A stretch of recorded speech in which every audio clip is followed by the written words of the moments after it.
a long way from Galway, but they did things that he does for Galway talk. Rita Ann Higgins has done it as well in a slightly different way. And they are the Scottish poet Tom Leonard, who's the first poet who wrote poems in the 1970s in that language known as Glaswegian. In other words, not English as it's spoken by posh people in the BBC, or as James refers to them in one of his poems, Galway 4. When you know a Galway 4 person, it's someone, there are people who live in Byrne, and then there are people who live in Byrne. That's the writing line. Okay. I live in Newcastle, so I'm on the edge of snobbery. The west side is out the window. I think another aspect, though, of James's poems is a great tenderness as well. He has a wonderful poem for my sister, the nun. His sister. Is she getting a copy of this book? It's a good section of Kevin, I don't think she'll buy it. Okay. I was thinking the entire convent should be warned if she is. There's also a beautiful poem for his daughter Jade, which I will leave to him to read. And also a poem, I believe, by her. Is that accurate? She has maybe she might come up and read that. I'm sure she'd absolutely despise me for that suggestion. But nevertheless. And James he plays with language in the way that a real poet does. He's not interested in the poem he should have written last Thursday. He almost never does that. And one of the most amazing things that he does is he'll combine English as it's spoken on a particular part of Henry Street even, with big Latin words which he knows the meaning of. He's the opposite of those poets who do the thing of using a big word to show how clever they're not really, and they probably don't know the meaning of the word themselves. James really there's an immense knowledge behind the kind of, how do I say, the Del Boy of Galway poetry, how I would describe it in some ways. He's a lot smarter than Del Boy. And I think, just a comment as well about, before I let him pass you over to him, the book itself, which I know was done by iSupply, beautifully done. The minute I saw it, there's something wonderful about holding the book in your hand and seeing the poems that you've seen come together over 6 years, so wonderfully put together, and the way they spark off each other. Now, when you open a page, you're only as good as your next poem, that is true. Same with soccer. Now so you'll have to turn up next week with another poem.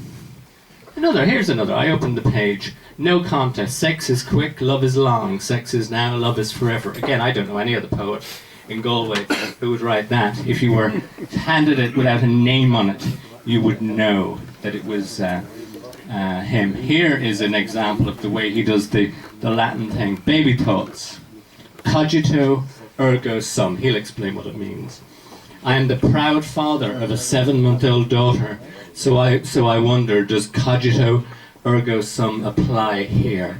Again, I can't think of anyone else who would put it in that way. He is one of the wittiest, funniest, and most intelligent poets that I know, and also he's a great supporter and advisor of other poets. He will tell you when you should take out that full stop at the end of a line and let it go on. He was doing it this afternoon down in the workshop, and that is also the way he takes part is a very big, it influences his own poetry, which I think and hope will go from strength to strength. And this must not be the last book of poems by James O'Toole. We have to nag him and keep at him about when is the next launch, because you all want another evening out, don't you?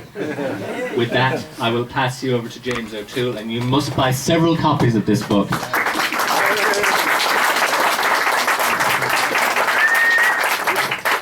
And just think of it this way, anyone who has any Henry Street connection at all should buy about 5 or 6 of these, because it's the perfect Christmas present for those that you're not sure what the hell to buy for them.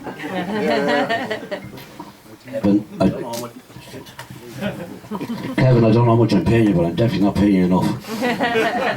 That introduction, I was looking around there to kind of see myself. I love flattery, I won't worry about it. Look, I'm humbled, I'm honoured.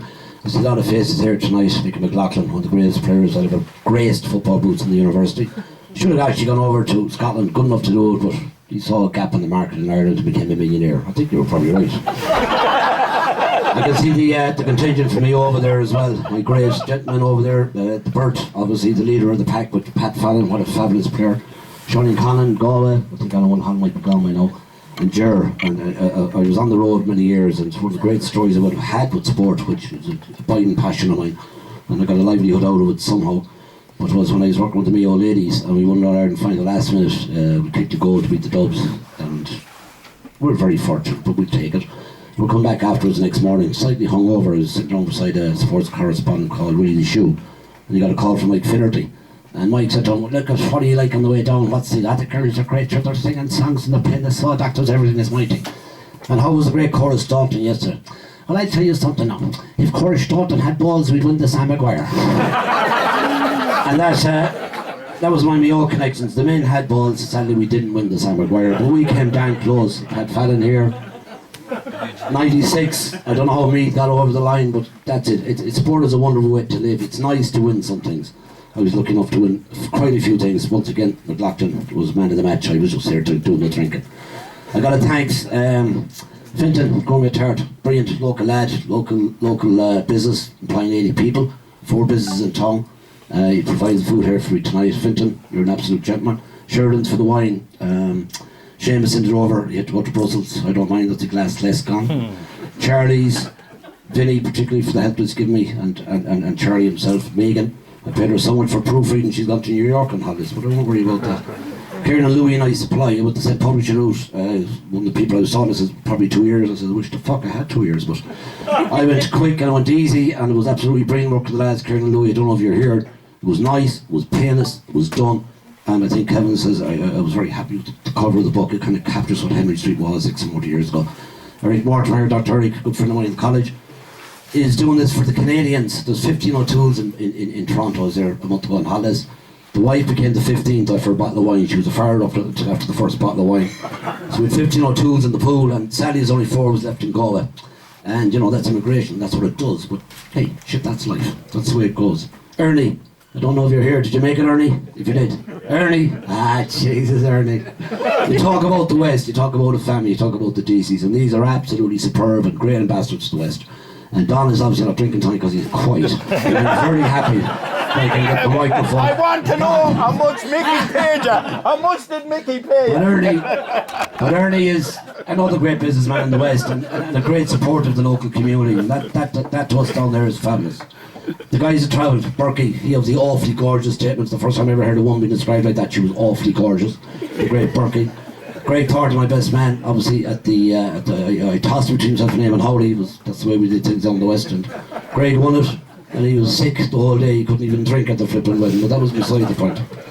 My gorgeous wife Susan, thanks honey. 3 years ago I was enjoying myself being a bachelor, and I had everything planned out for life, including dying by myself, but you stepped in with a smile. It was great. The monkey, JD, what can I say about you, Mug? You're brilliant at everything except study, but I wouldn't worry about that. I wasn't exactly the most studious myself. And I can say here, because I have a gentleman here that I actually owe a lot to, and that's Hubert McDermott, who was my English professor in college. In my foreword I say, I was never the studious type in the Jazz UCG. My one salvation was the dulcet tones deliverance of the English language by 2 English maestros, Mr. Dan Griffin in the Jazz and Professor Hubert McDermott in UCG. A class with Hubert in full flow and Shakespeare was as good as any piss up with the lads or a soccer match to me. And that's saying something back in those days. Hubert was actually involved in the soccer club at the time. I just slightly differently with some of the exams that I didn't sit. And Hubert stepped in to give me one last chance. I grabbed it, luckily enough. I think myself and McLaughlin probably hold the records in the university, probably 20 years up there. And between us, I remember once sitting down the cellar bar, 5 of us, and we had something like 28, 30 years in college and not 1 degree between us. But It was the only way to grow up, and I would never change that. That is now gone. If I was to write poetry, I like Bukowski, I like a guy called Shel Silverstein. It's a poem that I wish I'd written, and it's all that in the class I work with the Castrati. There's a gentleman there from Athlone, look at me, James, who writes great Athlone poetry.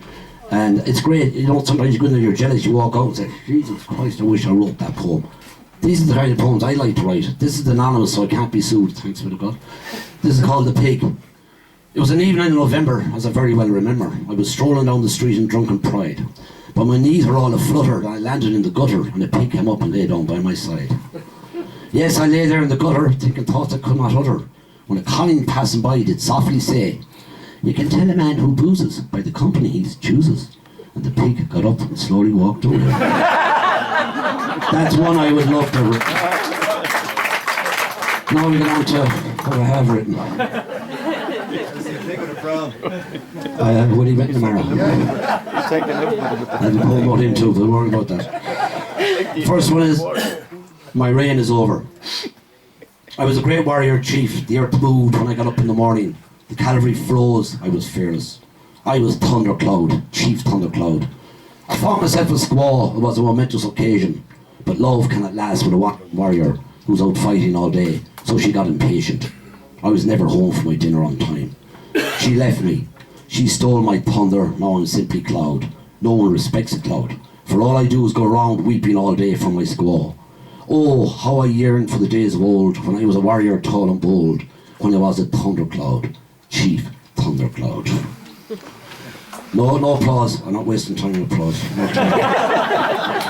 The second one is Ba to REM. Rapid eye movement, obviously. Last drop of red to bed, out book red. Now to sleep, but no sleep, only goddamn sheep. 1, 2, 3, 4, 5 sheep now, one white little blurry bastard after another. No sleep, just battalions of ovines. 276, 280, little flurry balls. I would love to catch in it, but I'm far too tired. 616, 620, a veritable orgy of whiteness. I'm doomed to drift in a white sea of counting. 986, 987, 880, 990. Surely that's it. Must be all flocked out. Life in brief, and this is actually sadly what it is. Life in brief. Yesterday sperm spawned me. Today wine invades me. Tomorrow the worms will feed. Trials of a brick. I like this one. This woman money in Dublin years ago. I always like something that gives me something back, you know. The trials of a brick. It's not very easy being a brick. Here I am 14 stories up, it makes me sick. I suffer from acrophobia, but that's not as bad as the brick next to me, who suffers from a suicidal tendency. If he jumps, I'll fall as well, so I'll spend my day comforting him. It's really not easy being a brick. True love. In far off fields, hard to see the cows mooing at the moon. But in the nearby, I come back to you, future. But in the nearby copse, you can hear the lovers wooing as the moon shines on their stark arses. You cannot alone hear, but see love's coupling. I'm doing alright, Joe. Make sure you get my good side. And actually, the poem's called The Other Side. You from the west as well, no? The Other Side. Wouldn't have much time for the Galway fours, but will admit to a penchant for the four S's. Having their swanky little tongues on my all, their snooty little nose buried deep, their cleavaged ambitions hoisted for inspection, their leotard at all presented for instruction, their pretty little voices spread for dissection, before they return to their enclave, disinterested. Now the one, I do have a sporting poem, obviously played a big part of my life, and obviously soccer down the west was, well, you either played it or you got killed. And either way you got killed if you played it, because it didn't matter then. It was a kind of a team that you play with, that the guys in the team would actually kick you. You see one of them here beside me and he's having a nice smile. It's called A Funny Old Game. It was a serious summery day, awash with scurriers to the beach, as he passed a pitch of old, now in a state of new, when his mind took a wander. The journeyman, he sat on the old wall of that once chalk-lined pitch, saw you ghosting down the wing, the maestro of the feint, the sprightly zigzag king, the wizard of the shimmy, the trickiest of the trickiest. The sight of mere mortals trailing as you rattled net turned, smiled, filled these Sunday mornings as you proceeded to throw dummies for fun, artiste on the carpet school, beguiling rank and file with your dribbling noose. Incisive, decisive, deft touch. Your skinny sublime, centre of gravity plumbline perfect. Another spin, grin, ball in, hat-trick secured like gin, likewise gin. The inevitable denouement. Never one to throw a wobbler on field, but a bleeding martyr off. He visited you this morning earlier in your sedate place. The new lingo will bestow quality, different gravy, ledge on you. So you ghosted across his mind is no big surprise. But time to go. Kid shrieking, ice cream, beach. Life goes on. 3, 4. And I think, are you here yet, the musicians? Johnny? How are you doing, Johnny? Who gave you a glass of wine, Johnny? I thought you was fucking on the dry. Shut up. He's looking for a glass of brandy. I know what Jesse's looking for. Time to warm up that old voice. I'll be with him in a second. I'm going to finish up with 2 little quickies here before I get out of some real legends. I mean, this is top class stuff, this. There's a poem that all us that were students would have gone to London back in our time getting the Queen shilling to get back over. The great thing about the Queen shilling was you tried to do nothing all summer, you get paid there, you got the tax back at the Christmas, which is a great time to get it. And effectively speaking, we loved the Queen. We were kind of unusual. We were the only Irish that liked the Queen because we got the tax money back at Christmas. We used to have a piss up for the Queen up in the cellar back in the 70s. This is London, summer of 76. Real lads doing real lad things, jumping a Cockney rebel in Ward's pub Piccadilly. Saturday night all the lads were in, drinking their bollocks off before we to Tube Land, back to variegated parties to cause mayhem. Sunday PM hit the bush, strippers at 1:15. Then on to the real ale fete in Hammersmith, real lads, real ale, real times. Day secured, proceeded to oblivion, back to the local mayhem. Goose on the site Monday, nearly came off scaffolding. Gaffer gave me grief, English git. Hiding all day in Fulham Palace Broadway. But no worry, tonight to the Gresham on Holloway Road, Nurses' Night. They were mad for mayhem. Tuesday was a ride home to Mammy, rest night. Wednesday to Buddy Subaru's for cheap ale. On to the Hammersmith Palais, young English ones, mad for mayhem. Summer of 76. Real lads, real ale, real times. Before I bring you out to some real talent in a second, Susan's been giving me pressure for quite a while to write a poem. I don't write poems if I can help it. And for not to write them, Brendan O'Carroll, come back. Brendan O'Carroll, yes. Who said me in Boston once, told me that he got all these best lines. Look at him now. He was actually just doing kind of a road show at the time when I worked over there. He got them all inside Cabra or Finglas, just throwaway lines of people just talking, drinking. He wrote them all down. Look where I got them. Look, you bastards. I don't know where I threw mine away, but he got it. And Susan was always like, write a poem for me. Please write a poem for me. You can't. It's a hard thing to do. So what you try and do is you put it away in your mind and someday you might turn around and say, right, we'll do it for you, know. And I have one for you, honey, later on. Sexual undertones or overtones or some kind of tones. I'm not quite sure. I'm sure you'll love it. And before I hand you over to the musicians, this is the one I scripted last night for you, honey. It just says, I thank you. There are many types of thanks. The quick have to thank you. They have to say thanks. The taken for granted thanks. The sincere thanks of a friend in need. The please thanks of a kid, otherwise known as the ice cream scream. But tonight, right now, in public, Susan, I thank you for love.